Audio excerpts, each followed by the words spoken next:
Welcome back to another episode of the North Star Takes podcast. I'm Bailey Paulicki. He's Jacob Liberta. And we're a Minnesota sports podcast. So if you're a Minnesota sports fan, please click that like button and also subscribe to the channel and help spread the word about our Minnesota sports conversations.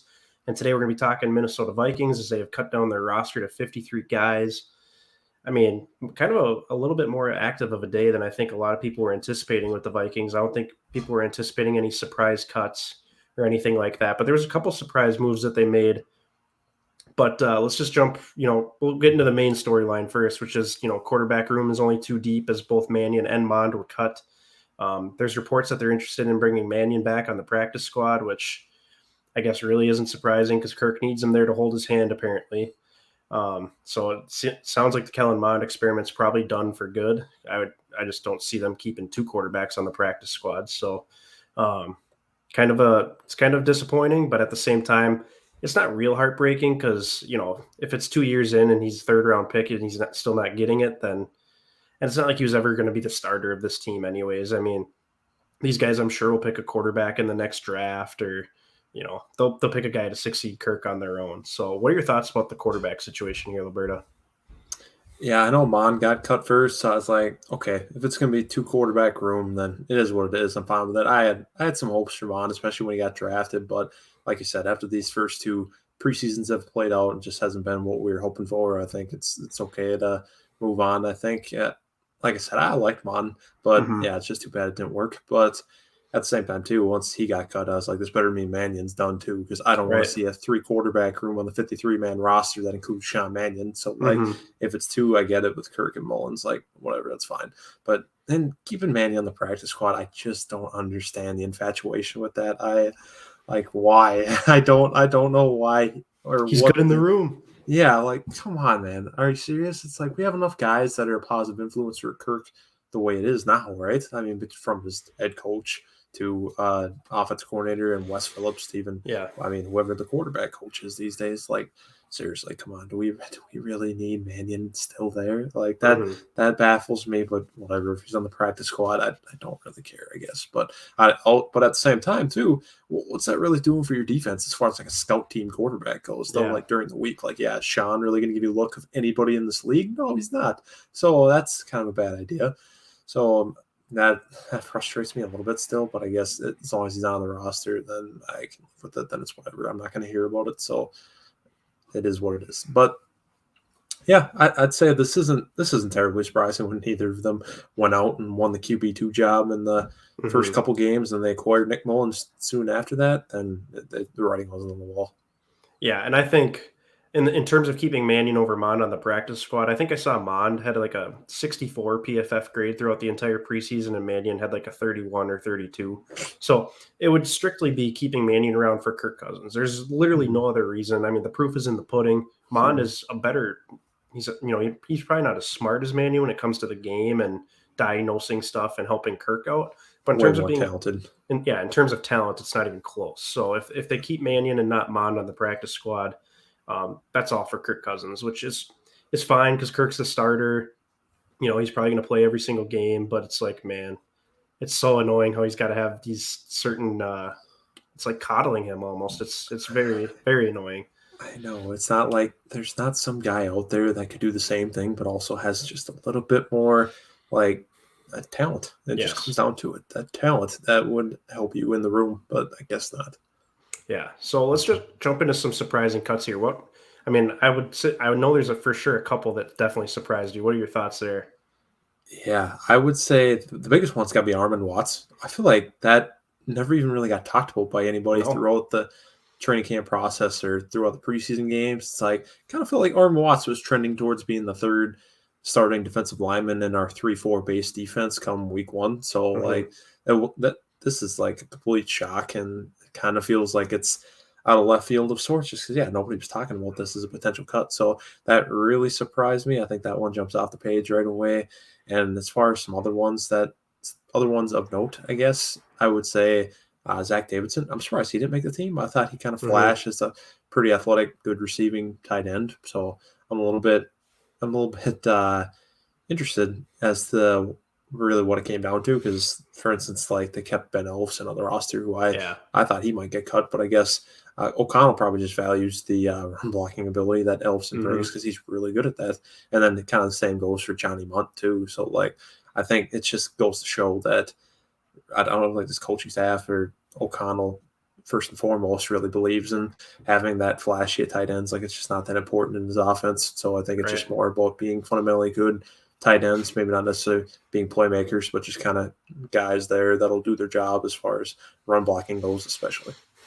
Yeah, I thought, well, first of all, the cutting of Armon Watts and then like the immediate aftermath of us trading for Oh Ross yeah, Blacklock. I mean, for sure. kind of an interesting couple moves there. I mean, Blacklock's a couple years younger than Watts. Hmm. Probably not as good of a player right now, but it's not like Watts was like a super productive player in terms of pass rush or run stopping ability. In fact, Yeah, he wasn't very good at run stuffing. yeah. Um, so, maybe it's an opportunity to get a cheaper player, a younger player. They definitely opened up cap space with that move, as well as they traded Jesse Davis, which I know you're just Good heartbroken over. riddance. I did not want to see that guy on the field for this team this year. It's kind of weird that he was in a position where it's like you're either our starting right guard or you're gone. So it's like I you're know. not even worthy of being a backup. And I wonder if maybe there's some health issues there with his knees because I saw the Right. trade was pending a physical. So Mhm. um, maybe there's some concern there as well. But he gets sent to the Steelers.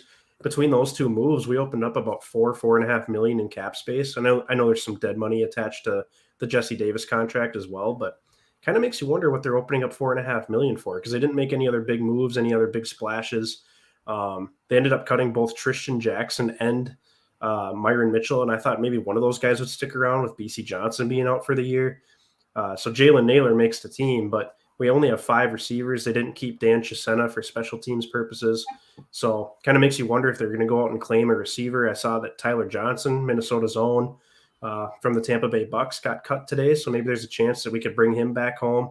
I know you and I were on, banging on the table for them to draft him the same year that Jefferson was drafted. So, and we actually picked KJ Osborne over him, I believe. So, um, yeah, that'd be cool to bring him back. But in terms of any other surprising cuts, I don't think I was terribly surprised by anything else.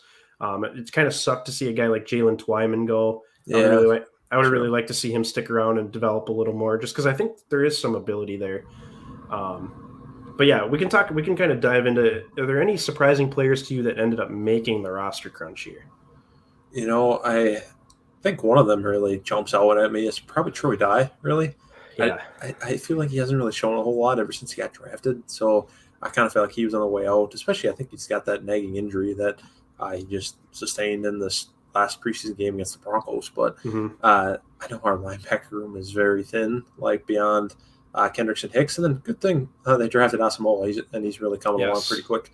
So like that's good that we have 3 guys to feel good about. But yeah, I was a little bit surprised to see Dye make it. But I guess when you consider the competition there to really round out that position, like it wasn't super stellar. I guess right, like they ended up cutting Chaz Surratt, but I guess that wasn't really that surprising because like his thing when he got drafted was supposed to be this athletic linebacker that could play sideline to sideline. But then you watch him in these preseason games, he just looks slow. So hmm it's like, well, then what does he really bring? He's undersized the way it is, and yeah, that experiment's over. That looks bad on Rick, that and whole then third round looks yeah, horrible. another third round pick, and then you go thinking about those other third round picks. We just talked about Mond earlier, and then you got Wyatt Davis. That's another one. So like he's just striking out right and left, and all these uh, third round picks from just last year. So that's Yeah, not good. But in his defense, I think Patrick Jones will probably turn into a pretty solid player. So like at least he hmm hit on that one, but still like a miss rate of 75% on those third round picks. Like first 2 days, I feel like you kind of got to nail most of those because yes, that's when you know the most. When you get to day 3, then that gets to be a little bit more dart throws, and it yeah, kind of is what it is. But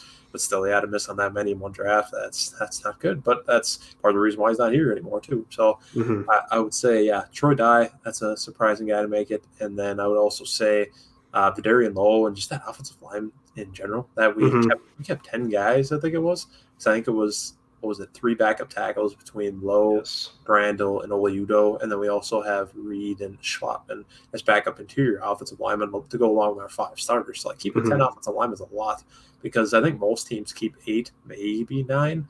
So right, to have 10 guys, that's pretty significant. And one of those guys could be on the chopping block still too when we acquire or if we acquire some other guys after all these other teams make their cuts and we make moves to go get those other players, whoever they might be at whatever positions it might be. But that's kind of a pretty deep room right now, so Hmm. I think that's worth noting. And then also that we kept 6 cornerbacks. That seems like a lot Yeah. too. Like I feel like usually that only goes 5, but 6 I guess makes sense, especially when you consider the last one's Chris Boyd, just because of his special teams ability, I'd imagine. So really, I guess nothing too surprising. Everybody that made it kind of felt like they should. I guess Naylor maybe a little bit. It felt like Hmm. a guy like Tristan Jackson looked a little bit better in training camp and in the preseason, but I guess he's also been in the league a little bit longer Yeah. than Naylor has, obviously. And Naylor's like handpicked by the wide receiver coach McCardell, so it kind of makes sense that Right. he made the team too. So you kind of just want to give him a chance, but. Yeah, I guess that's, and then we already mentioned Elfson and the flip side to Davidson, but I think Hmm. that's probably what I'd leave it at. I feel like probably Troy Dye and then just a couple of those backup offensive linemen. Yeah, I couldn't agree more with you. And then another interesting one is that Luigi Villain Oh, as a true. as Yeah, an I forgot outside about him. linebacker. They Yeah, cut a guy like Janarius Robinson, who was a fourth round pick last year. Zach McLeod, I think, was a hyped up undrafted free agent that they ended up he paying a lot of money for him to sign here. yeah he made the second most money of any undrafted free agent from this past draft class. Yeah, so that's crazy that they keep a guy like Luigi Villain instead of him. But Yeah, I mean, good for him. I think he played pretty solidly in the preseason, and obviously they see some ability there. I think he's a former Michigan guy playing across from David Ajabo, I think, or it was a Quiddy Pay. It was one of the two. yeah. So that's another cool connection there. And yeah, other than that, I'm happy to see that Ty Chandler ended up making the team. I don't know if there was much debate about that as time went on here, but we do have 5 running backs, and you know, maybe Madison still ends up getting traded because there's still that rumor possibility floating out there. That is an But interesting one. Yeah, yeah, so I'm kind of interested to see what they do here because I by no means do I think they're done because they created cap space. I mean, there's got to be a guy they're targeting here. So I'm wondering if they're kind of on the lookout for a center, potentially a veteran that could potentially be on the outs with a guy behind him. You think about it, it's like Philly drafted Landon Dickerson. They still have Jason Kelsey there as well. So it's like, that could be a potential possibility. I don't know all the centers around the league, but you'd have to think there's maybe a veteran guy out there that has a decent paycheck that they're maybe targeting here. how sweet would that be to bring in a guy like Kelsey or Dickerson if they're willing to part with him for some reason? But Dickerson would be awesome. yeah, I mean that's a guy I liked a lot in the pre-draft process for Yes. the Vikings to take and target in the second round when the Eagles took him. So that would be pretty cool. But Yeah. yeah, just getting some guy that's better than Bradbury because I feel great about our other 4 offensive linemen. So Yes. like that could really solidify us as like a top 10 unit, which then that really would have all the makings of this perfect offense that we've been trying to create for Kirk the last 4 years. Right. It's like the offensive line's very solid. Skill group is as good as it probably you can make it, and it just comes down to him executing, going out there every week and doing his job and making the most out of the situation. So I Yep. think that would be ideal, obviously. My last initial observation is when it comes to the tight ends, I think Irv's going to be back week 1 just based on there's really no other, like you mentioned, Zach Davidson kind of brings that fast receiving threat, although he has struggled catching the ball. Yeah, true. That's a problem. I don't like how Yeah, much of these backup guys drop passes in the right. preseason. I think they kind of screwed Mond quite often when it Yes, came they to did. that. But like the coaches definitely saw that. It's not like that was missed or something. Like Mond definitely has Yeah. faults, but like some of those times, like hit him right in the breadbasket down the field could have been a big chunk play, but nah, just in and out, just drop it. Ugh. And I think another thing too is CJ Ham is going to be used as a receiving option once again, which True. I know, we all kind of laugh about the little dump offs to CJ Ham, but at the same time, like I don't see why he couldn't be used in a little, short to intermediate yardage range. I think he's got the ability. I mean, he's quicker for a fullback. So, Dude, put I it mean, put him on if he's basically your tight end 2 out there as a receiving option, like I'm okay with that as compared to like a Johnny Munt or something. Good point, dude. Split him out wide, let him run a go Yes. route, dude. He's gonna high point Yep. the football like he did in Baltimore last year. And Kirk threw it to him on like 3rd and 8, and he goes and gets it, man. He gets That it done. was that was insane. I mean, I don't have any beef with CJ Ham. It's just Oh, some of the situations they gave him the ball in last year was very yes, questionable. But exactly. Yeah, I think he was being overused. Is the problem. yeah, he for sure was. Any other final thoughts from you before we take off here, just on the roster in general, and maybe what Quasi's up to? Yeah, it seems like it's got the makings of something on the horizon that we just don't quite know what that is yet because, like you said, I don't think you create cap space. It's create cap space right now. So Hmm. I think this seems like something's coming, but it's just hard to put your finger on what because it could be a number of things from getting a center, which I would greatly appreciate them doing, Yes. or even getting a guy, a free agent like Nam Kong Soo, if that's in the Hmm. cards. I don't know. Like, obviously, they trade for Blacklock, so they probably see something in him, or maybe not quite yet. And then you feel like you fill in Sue for this year. I don't know. So Right. I would be kind of interested in that too. But I think something's coming. Just, yeah, I can't put my finger on what it is yet.